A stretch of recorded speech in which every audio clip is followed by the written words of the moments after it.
तो दोस्तों फाइनली हम पहुंच गए हैं ढोलावीरा। ढोलावीरा की यात्रा करना अपने आप में एक ट्रैवल टाइम जैसा ही है, या ये हड़प्पन सिविलाइजेशन की सबसे सुंदर और एडवांस सिटी में से एक थी।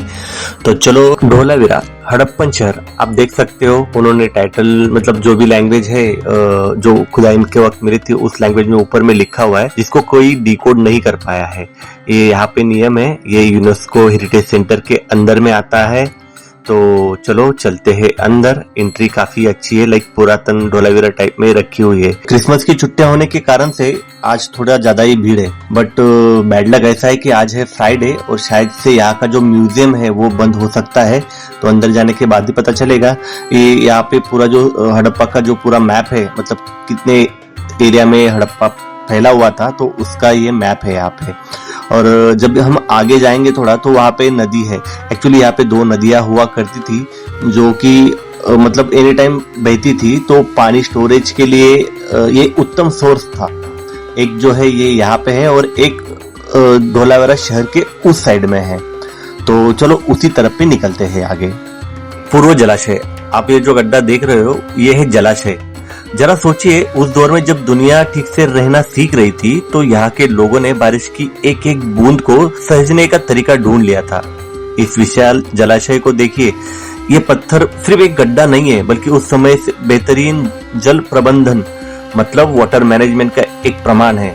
पत्थरों को तराश कर या फिर उसकी संरचना बनाकर जो पानी स्टोरेज के लिए एक अच्छा सा सोर्स बनाया गया था, ये वाकई में इंजीनियरिंग का एक बेमिसाल नमूना है। ये उस समय हुआ था जब हमें कुछ मतलब दुनिया सिर्फ सीख रही थी कि जीना कैसे है। ढोलावीरा में कुल 16 जलाशय है, छोटे बड़े पकड़ के ऐसे टोटल कुल 16 जलाशय आपको देखने को मिल सकते हैं। तो बारिश का जो पानी था या फिर नदी से जो लाया गया पानी था, खास करके बारिश का पानी जमा करने के लिए इन जलाशयों का उपयोग किया जाता था। अगर आप देखेंगे कि इनके जो जानवर वगैरह रहते होंगे, घोड़े, गाय, भैंस, ऐसे हर एक तरह की जो जानवर थे उनको उतरने के लिए आप ये साइड से फुटपाथ रहता है तो उस तरह से बनाया गया था ताकि जलाशय में उनको पानी पिलाया जा सके। आप बोर्ड पे देख सकते हो, यहाँ पे लिखा हुआ है अन्नगार। तो ये यहाँ पे 4 पत्थर की संरचनाएं मिली है जो एक ही आकार की है। तो इसका उपयोग फूड स्टोरेज के लिए किया जाता था, मतलब जैसे अनाज वगैरह यहाँ पे स्टोर किया जाता था और ऊपर से मिट्टी का लेप लगाया जाता था ताकि वो खराब ना हो और बारिश का जो पानी है वो साइड से निकल जाए। तो लंबे समय तक अनाज स्टोरेज करने के लिए इन खड्डों का उपयोग किया जाता था। आप जैसे ही आगे बढ़ेंगे तो आपको मनका बनाने की कार्यशाला का जो लोकेशन है वो दिख जाएगा। एक समय था जब ढोलावीरा में जो मनके वगैरह रहता था, जैसे कि आज के सोने चांदी या फिर धातु के आभूषण जो बनते हैं, तो उस टाइम पे ढोलावीरा में मनके बनाने के काम चलता था जो काफी फेमस था। मतलब यहाँ के जो मनके थे वो बाहर साइड में एक्सपोर्ट होते थे।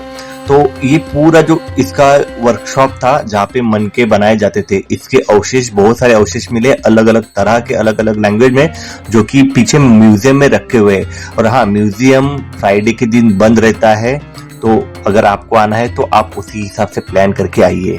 जैसे ही आप थोड़ा आगे बढ़ेंगे तो आपको दिखेगा कि यहाँ पे साइन बोर्ड है और ये रास्ता जाता है पीने के पानी को जो स्टोरेज किया गया था कुआं, तो उस कुआं को संरक्षित किया हुआ है। बट आपको पता है हमारा इंडियन कल्चर, कोई जरूरत ही नहीं है, बट देख रहे होंगे आप जालियों के ऊपर में पत्थर डाल के पता नहीं क्या चेक करना है इनको, क्योंकि ये यूनेस्को हेरिटेज सेंटर है। इन सभ्यताओं को हमको अच्छे से स्टोरेज करना चाहिए, बट नहीं।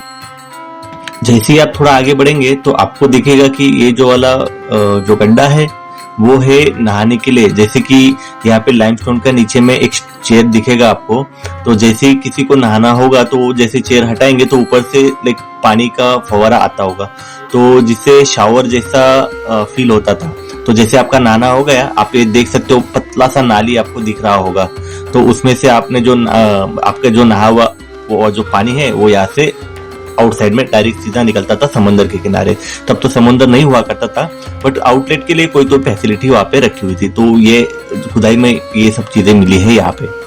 अगर शहर की बनावट के बारे में हम बात करेंगे तो धोलावीरा को 3 हिस्सों में बांटा गया था। पहला हिस्सा था दुर्ग, जो शासन करते थे, मतलब जो भी बड़े बड़े ओहदे पे जो लोग रहते होंगे, अधिकारी वगैरह रहते, तो एक बड़ा वाला हिस्सा उनका था। उसके बाद में था एक मध्यम नगर था जो मिडिल क्लास के लिए रखा हुआ था। और अगर आप उधर साइड में नीचे में देखेंगे, जहां तक कि मेरा कैमरा जा रहा है, तो वो था लोअर कास्ट वाला, मतलब जो निचले लोग थे, जिनका लेवल था निचले स्तर का था। तो ये एक रास्ता था उनके लिए। यहाँ का हर रास्ता और दीवार एक कहानी सुनाती है। यहाँ के लोग न केवल कुशल व्यापारी थे, बल्कि एक कला के अच्छे खासे पारखी भी थे। मनकों की ज्वेलरी बनाने से लेके समुद्र के रास्तों से दूर देशों तक व्यापार करने तक धोलावीरा उस दौर का ग्लोबल हब हुआ करता था। यहाँ का एक सबसे बड़ा रहस्य है यहाँ का साइन बोर्ड, जिसमें टोटल 10 अक्षर लिखे गए हुए हैं। ये बोर्ड आज भी एक पहेली बना हुआ है। हमने शहर की बनावट देख ली, उसकी तरक्की देख ली, लेकिन हम आज तक इसकी जो भाषा है वो नहीं पढ़ पाए। आप पता नहीं आखिर क्या लिखा होगा उस साइन बोर्ड पे, शहर का नाम या फिर कोई स्वागत संदेश या फिर हमारे लिए कोई आखिरी संदेश। ये आज तक बस पहेली बना हुआ है। समय बदला, नदियां सूख गई और फलता फूलता शहर आज इस रेत के नीचे दफन हो गया। गेट के फोटो गए साउथ के, ये इनका लैंग्वेज है। मैप पे साउथ का रिजर्वायर है। ये गेट है north east. Okay, north gate मतलब यही वाला है ना? नॉर्थ वाला। ओके,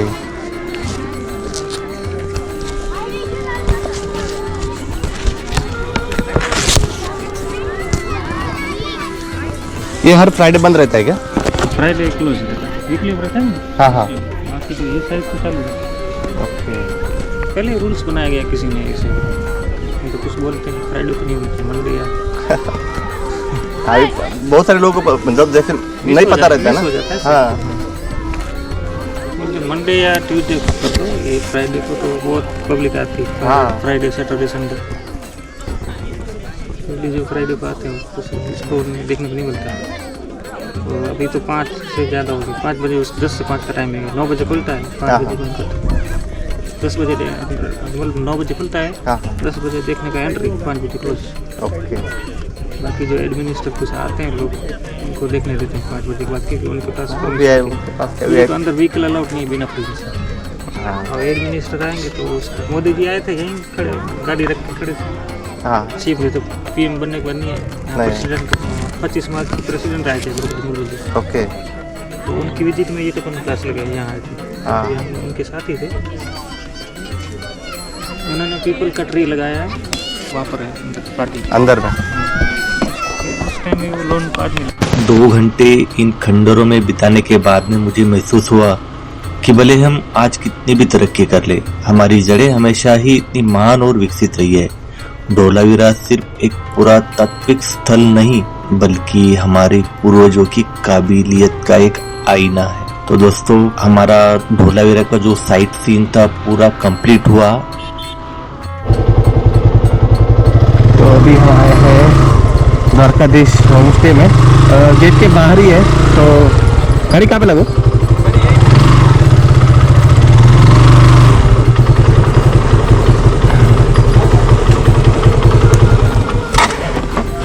तो चलो, रुकने का तो जुगाड़ हो गया है, तो कोई दिक्कत नहीं है। यहाँ पे अभी सामान वगैरह अनलोड करते हैं और निकलते हैं सनसेट के लिए। उसके बाद में फिर आएंगे, खाना खाएंगे और देखते हैं फिर आगे का कैसे जुगाड़ बैठता है। द्वारकाधीश होम स्टे में रहने के लिए हमारा व्यवस्था हो गया है, तो हम सामान रख के अभी सनसेट के लिए जा रहे हैं रोड टू हेवन की तरफ। होम स्टे से लगभग 1 से 2 किलोमीटर की दूरी पे रोड टू हेवन का रास्ता स्टार्ट होता है। जब गाड़ी सड़क पे चल रही हो और दोनों तरफ सफेद नमक दिखने लगे तो समझ जाइए आप रोड टू हेवन में है। बट हमें होम स्टे वालों ने बताया कि इस साल बारिश काफी लेट हुई थी और ज्यादा हुई है, तो जो मैंने इमेजिन किया था वो मुझे बिल्कुल भी नहीं मिलने वाला है, क्योंकि अभी तक पानी का लेवल कम नहीं हुआ है, इसलिए नमक नहीं बन पाया है। तो मुझे पूरा रोड टू हेवन है वो पानी में ही देखना होगा। तो चलो यार, कुछ ना कुछ तो छूट ही जाएगा लाइफ में। सनसेट का मजा लेते हैं हमें वापस से कल इसी रास्ते पे आना है सनराइज देखने के लिए। तो हम सनसेट भी देखने वाले हैं और सनराइज भी देखने वाले हैं, तब तक हम कुछ मजा लेते हैं।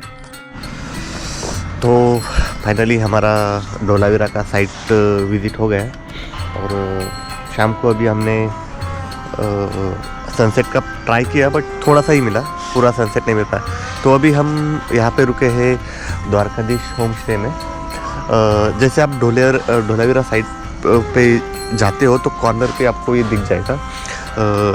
काफ़ी अच्छी मतलब फैसिलिटीज़ है, नया नया रूम्स वगैरह है और ख़ास करके राइडर्स अगर आ रहे हैं तो उनके लिए ख़ास मतलब कम प्राइस में अच्छा लोकेशन है।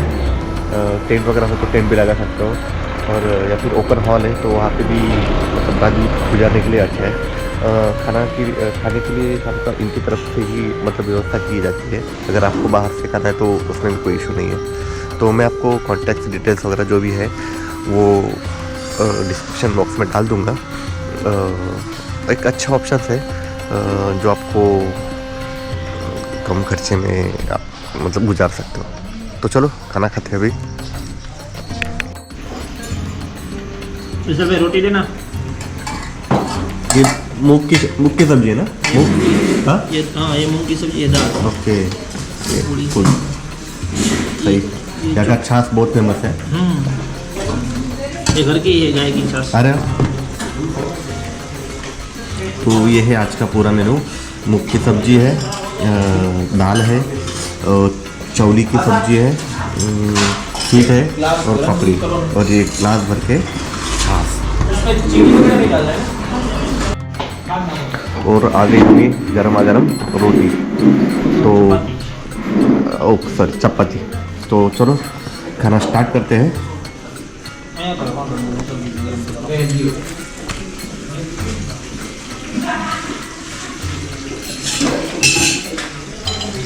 वाओ, देसी घी का तड़का लगाया हुआ।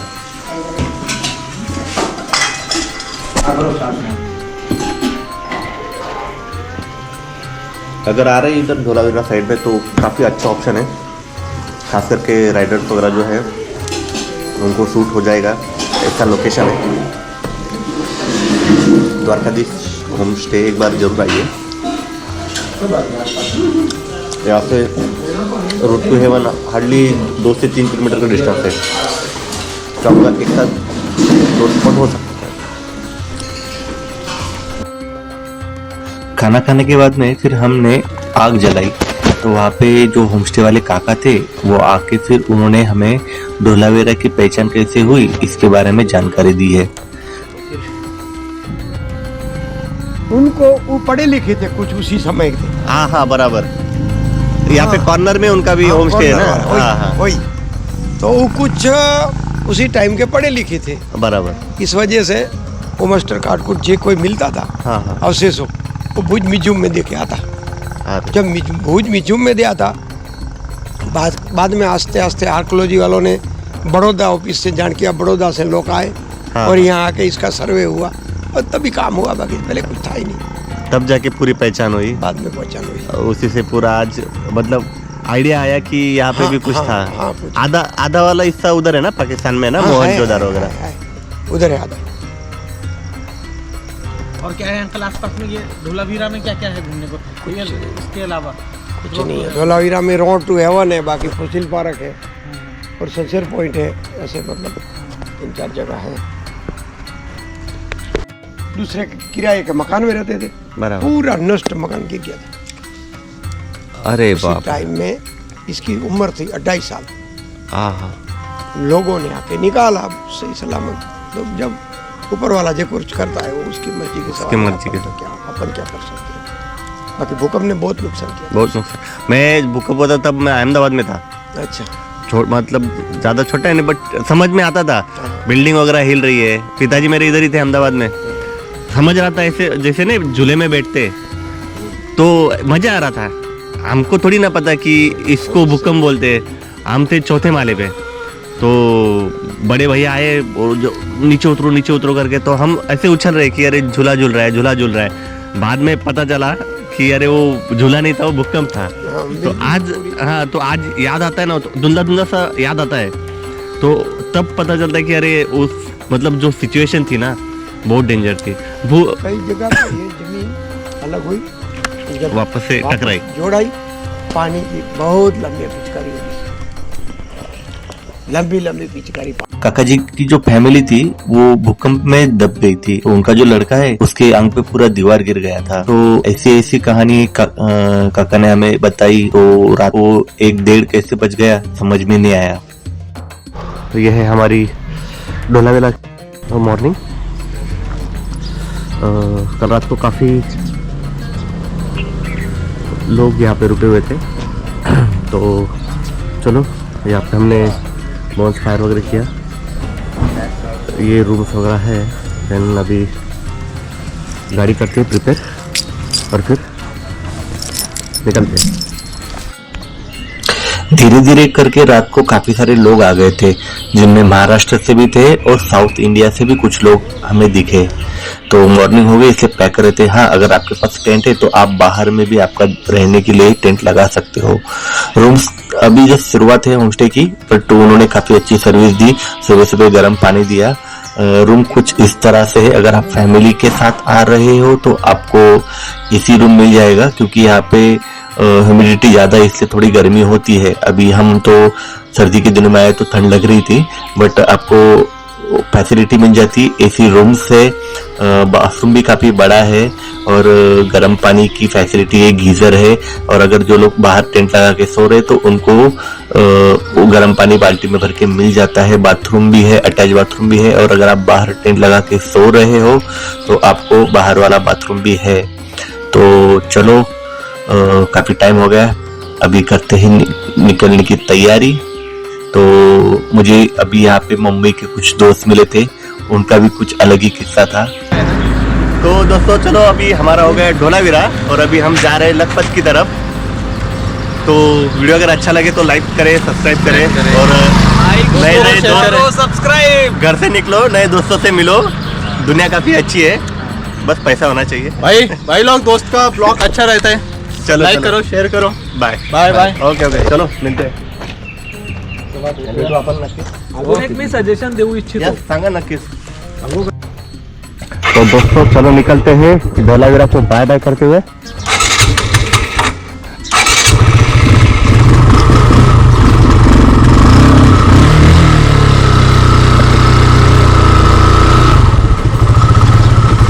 ओके सर, चलो। यस यस यस, जरूर। अभी कोई टेंशन नहीं, पुणे से आने वाले लोग रहेंगे। ओके चलो।